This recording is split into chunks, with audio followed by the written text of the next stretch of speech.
The Killing of Lucinda Maloney. This comical book describes Joshua Flinton, who, like his father Edward, is a best-selling writer. Joshua has an older brother called Charles, who struggles in vain to be a successful writer and who emulates Ian Fleming. Joshua has septicemia when he is a baby. The disease threatens to cause him brain damage when he gets older. Edward spoils and pampers Joshua, who writes morbid and pornographic books which are very popular. On the other hand, Edward is cruel to his elder son, Charles is his name. He's cruel to him throughout his early life.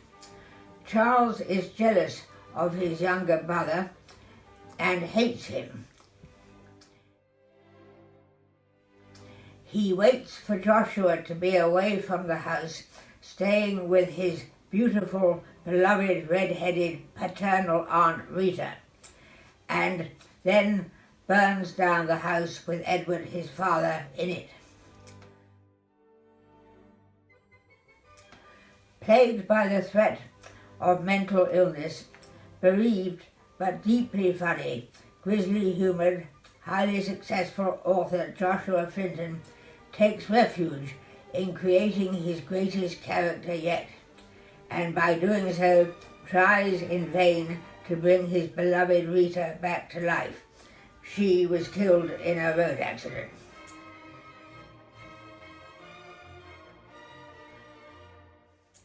Joshua's ideal character is called Lucinda Maloney, and she is modelled on Rita.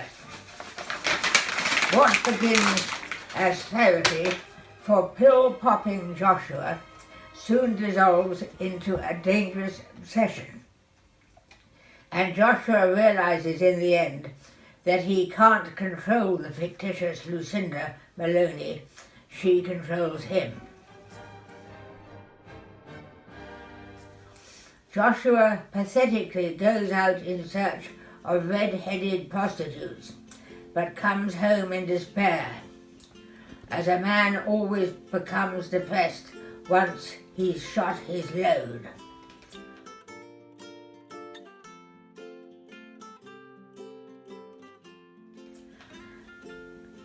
Eventually, Charles and Joshua are reconciled. Charles comes to live with Joshua and his son Arthur, Joshua's much-loved nephew, and the boy's Norland nanny, Nanny Marion.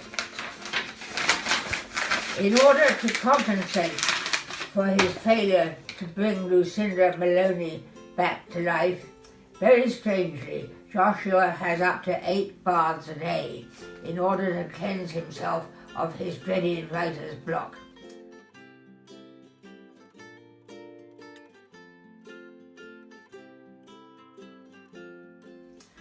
"Oh Lord, help my poor boss," exclaims the despairing Nanny Marion when she hears the water cascading down the stairs. Joshua's kindly brother Charles knows that without help from a couple of psychiatrists and suitable distractions from Lucinda Maloney, namely 2 hilarious jobs, Joshua will succumb permanently to insanity.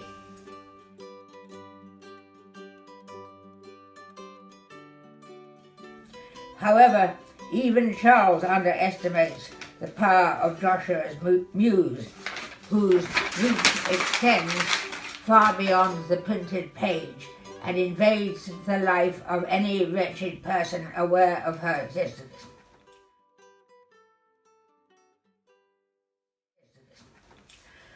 As things reach a crisis point, it comes down to one simple question.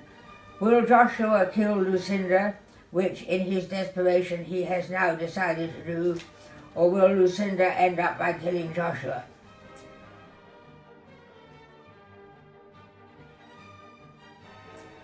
Rita, Joshua's adored aunt, has a caustic tongue which, instead of humiliating him, turns him on, as he has a masochistic streak in him.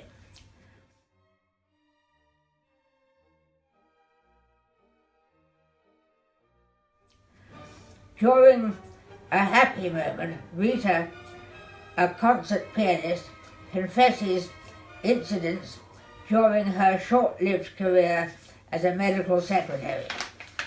Rita was accused by a consultant at the Royal Free Hospital in Hampstead of causing a man's death.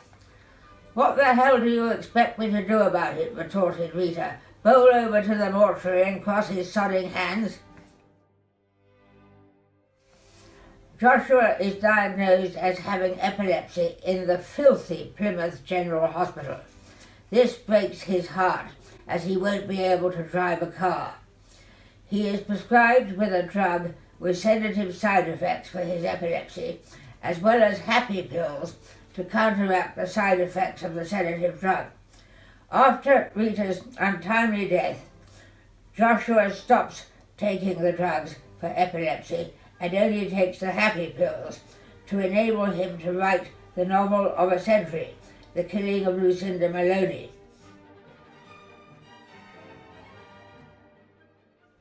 In order to recreate Rita. Joshua does all his writing in Rita's old garden. He uses a loud, clacking typewriter and disturbs the peace of his elderly next-door neighbour, Mrs. Lindell.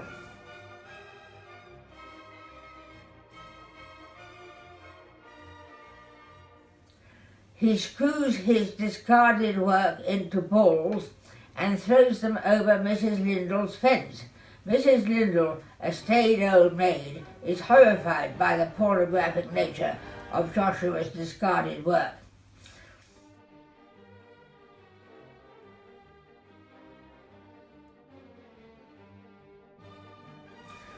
At first, Charles persuades Joshua to visit a doctor called Dr. Hunt at 82 Sloane Street, that's in London, in the hope that Dr. Hunt will refer him to a psychiatrist. The doctor refers to the book The Killing of Lucinda Maloney and rudely says that he had interrupted a holiday battling through it.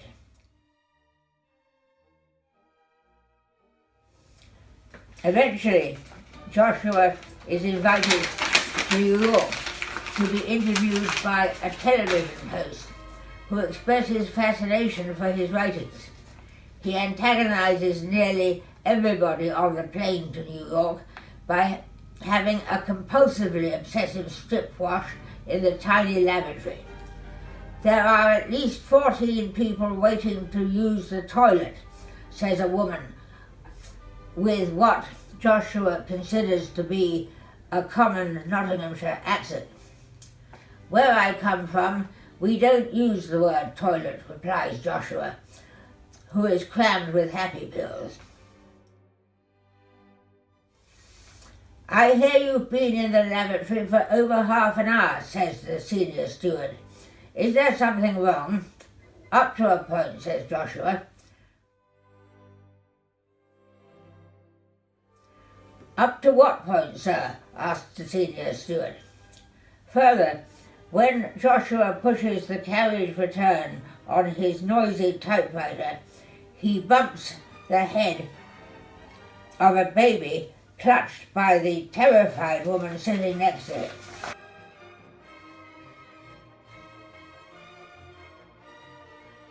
Once in New York, Joshua disgraces himself on the chat show by suggesting that the whole of New York, and indeed America, must look like Manhattan. Charles orders Joshua to come back to London. He has a temporary job in a factory lined up for him to try to distract him from Lucinda. Once more, Joshua disgraces himself on the factory floor by talking manically to his fellow workers about Russian literature, and in addition to that, the pain of Madame Bovary. Charles finds his disturbed brother yet another job as a photocopier for a firm of solicitors in central London. At first, Joshua gets on well. Finally, the firm is taken over by an odious bully called Sebastian Fentwood, a dwarf who has a Napoleonic complex about his height and who quarrels with Joshua. He asks Joshua to recite the alphabet in front of his co-workers. Joshua recites what is known as the alphabet song, which rugger players sing in their changing rooms and which is revolting and obscene throughout. In a further attempt to kill his heroine, Joshua takes a train from London to Reading to play golf. Unbeknown to him, he shares a compartment with the luckless Duke of Pendlebury. In desperation, he dictates to his secretary on his mobile phone. He shouts the following words: "Take my cock, full stop. When it's hard, comma, try to get it into your mouth, full stop. Oh Christ, comma, this is pure nectar. Get your head up quick before I come down your throat and choke you, full stop." Joshua catches the Duke's eye as he goes to the bathroom on the train. "I say, I was enjoying your raunchy dictation to that secretary of yours, what?" he exclaims. "I am most indebted to you, your grace," says Joshua sycophantically. At the end of the book, Joshua disgraces himself yet again in a 2-star hotel in Cornwall. He virtually smashes the place up. Does he manage to kill Lucinda? That is for the reader to find out. Enjoy your read, folks.